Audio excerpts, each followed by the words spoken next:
Buen día para todos, mi nombre es Nomael Limas, soy estudiante del programa de Ingeniería Electrónica de la Universidad Francisco de Pablo de Santander. Les voy a presentar el trabajo titulado Sistema de supervisión para una bomba de calor con asistencia solar, que se desarrolló en conjunto con el estudiante Edwin Pérez y los ingenieros Francisco Moreno y John Jairo Ramírez, docentes de la institución. Vamos a guiarnos por la siguiente agenda. Primero vamos a hablar del planteamiento del problema para luego conocer el módulo calentador de agua, de donde se obtuvieron variables significativas, a las que posteriormente se les aplicó una instrumentación. Les presentaré la interfaz de usuario desarrollada y por último se van a exponer los resultados de la investigación con sus respectivas conclusiones.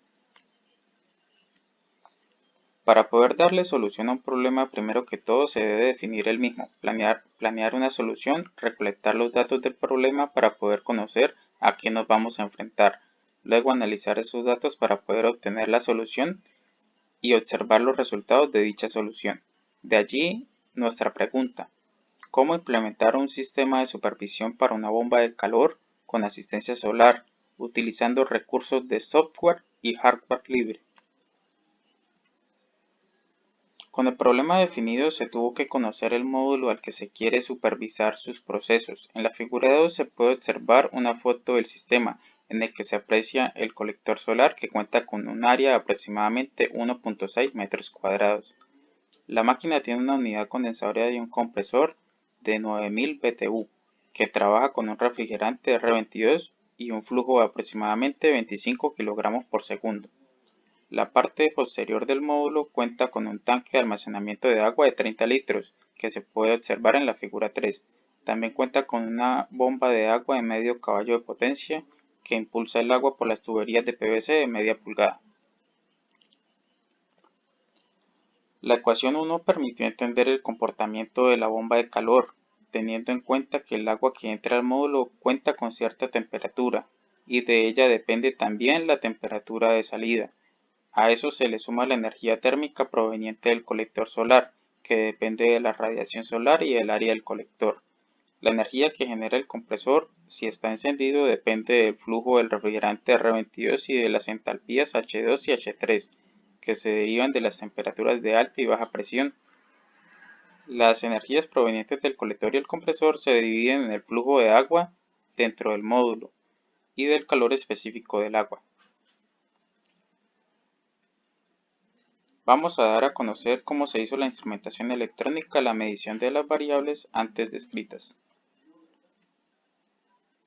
Para la adquisición de datos provenientes de los sensores se usó un Arduino Mega 2560 y hay varios motivos para ello.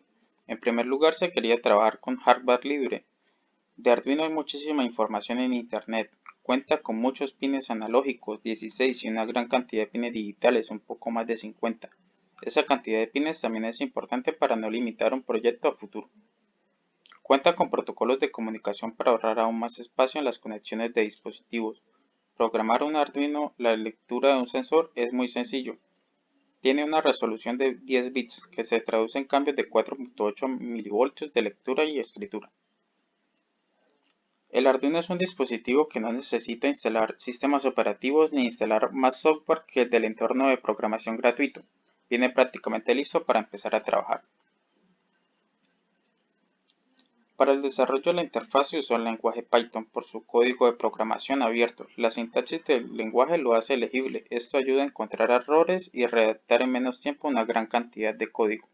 Al ser un lenguaje interpretado se ahorra muchísimo tiempo en comparación a otros lenguajes compilados. Al ser un lenguaje multiparadigma puede enfocarse la programación a distintos fines. Python es multiplataforma. Algo que es de muchísima ayuda y es que Python cuenta con una comunidad activa de usuarios. Al tener que hacer lecturas de 4 temperaturas, se decidió trabajar con las RTD PT100, las cuales necesitan un circuito de acondicionamiento para su lectura. Para esta tarea se usaron los módulos MAX31865, los cuales facilitan el uso de las PT100 y detectan si se encuentran en mal estado, y son compatibles también con las PT1000, sin importar también si son de 2, 3 o 4 hilos. Estos módulos requieren de comunicaciones EPI para su funcionamiento. En la figura 7 podemos apreciar la conexión de una PT100 de dos hilos a una MAX y como se requieren los cables de color azul que son el bus de comunicación SPI, los pines SDI, SDO y CLK. Van al Arduino los pines 2, 3 y 4. El pin CS Chip Select lo usa el Arduino para elegir a quién le va a hacer la lectura. Los pines de 3.3 voltios y GND son para garantizar la operación del módulo.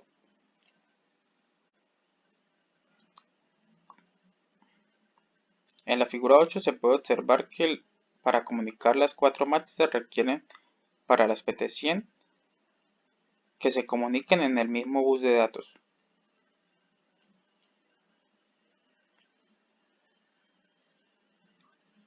Como podemos detallar en la figura 9, donde además del bus de datos se conectó un chip select distinto para cada match.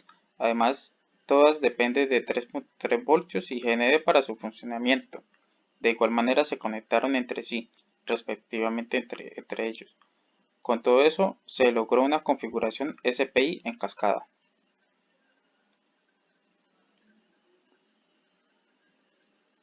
Para conocer el estado de la radiación solar se utilizó un sensor Davis 6450 que se puede observar en la figura 10, que requiere de un voltaje de 3.3 voltios para su funcionamiento por el cable amarillo, que se conecta al pin respectivo en el Arduino. Los cables rojo y negro se conectan a GND y el cable verde a un pin analógico, ya que su salida es un voltaje entre 0 y 3 voltios, teniendo un rango de medición entre 0 y 1800 vatios por metro cuadrado este sensor. Para confirmar el encendido del compresor se midió la presión del refrigerante en el sistema. Este sensor requiere de una fuente de 12 voltios para su funcionamiento. Su señal de salida entrega voltaje entre 0 y 10 voltios. Por tanto, se usó un divisor de voltaje que se muestra en color azul en la figura 11, donde gracias a dos resistencias de igual valor se puede entregar al Arduino valores entre 0 y 5 voltios. Este sensor cuenta con un rango de medición de 0 a 300 psi. En la figura 12 se muestra la electroválvula con la que se trabajó para cambiar el flujo del agua en el módulo según la ecuación 1 para poder aumentar o disminuir la temperatura de salida del agua a la salida del módulo. Para enviarle el dato de qué porcentaje de apertura se requiere en la electroválvula se usó un pin PWM para simular un voltaje variante. Se usaron etapas de filtro, circuito seguidor y un circuito no inversor para entregar un rango de 0 a 10 voltios, que son los valores que admite de entrada de datos la electroválvula.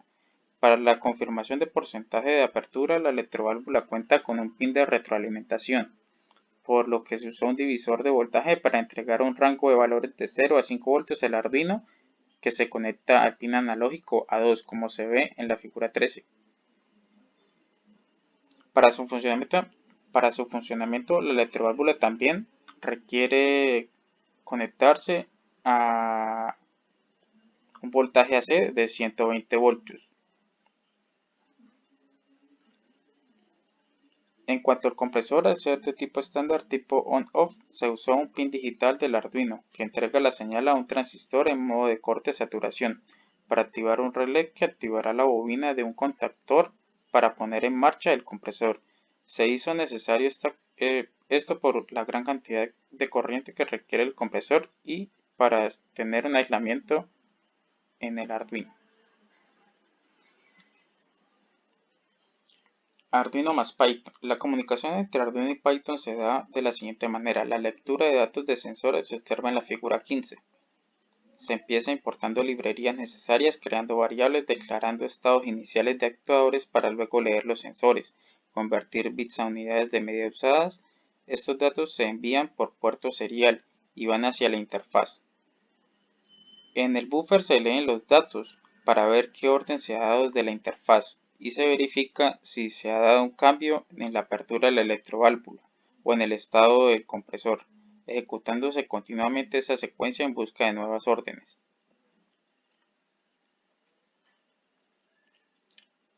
La interfaz de usuario que se desarrolló se divide en dos pestañas. En la figura 17 se puede ver la pestaña principal. En la tabla 1 están enumeradas las diferentes zonas de la interfaz. En la zona 1 nos encontramos con la identidad. En la zona 2 nos encontramos con el cabezado y título. En la zona 3 vemos un diagrama de bloques de los procesos dentro del sistema. En la zona 4 nos encontramos con la temperatura deseada para el futuro controlador. En la zona 5 nos encontramos en la operación de los actuadores, donde se puede maniobrar con la apertura de la electroválvula y el encendido del compresor. En la zona 6 observamos datos de los sensores en tiempo real. En la zona 7 tenemos un tablero de control para cambiar entre modos de operación del Arduino para el futuro controlador y el modo manual, que solo permite manipular los actuadores. En la zona 8 tenemos el botón de instrucciones y de salir. En la zona 9 tenemos la zona donde se aprecian las gráficas y en la zona 10 ajustes para las gráficas. En la figura secundaria de la interfaz contamos solo con la zona de gráficas y la zona de ajustes para las gráficas. En la figura 19 podemos observar el módulo en funcionamiento en presencia de radiación. En la figura 20 se muestra una shield desarrollada con todos los circuitos de instrumentación necesarios para los sensores y los actuadores, donde se aprecian los 4 módulos MATS para las PT100.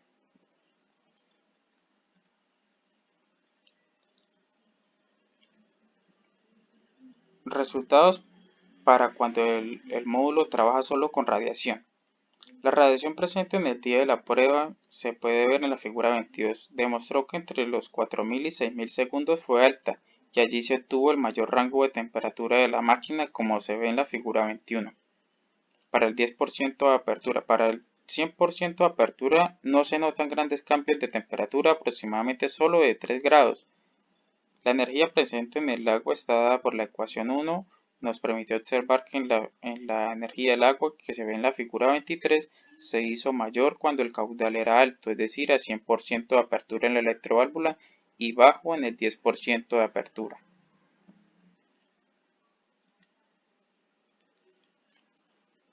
Para los resultados con el módulo trabajando solo dependiendo del compresor y bajo sombra, se hizo la prueba en 10%, 50% y 100%. Nos permitió apreciar un rango de trabajo. En la gráfica, en la figura 24, se logra apreciar que el comportamiento de la temperatura de salida del agua va en aumento a medida que disminuye el porcentaje de apertura de la electroválvula. Esto quiere decir que el porcentaje de apertura es inversamente proporcional a la temperatura del agua de salida. La presión del refrigerante en la figura 25 nos indicó los kilopascales a los cuales trabajó el compresor y su tendencia a estabilizarse en 1000 kilopascales. Esto independiente del porcentaje de apertura de la electroválvula. En la figura 26 se observa que la energía transmitida del agua en condición de compresor encendido mantuvo su comportamiento de acuerdo con los análisis efectuados anteriormente cuando solo se trabajó con radiación.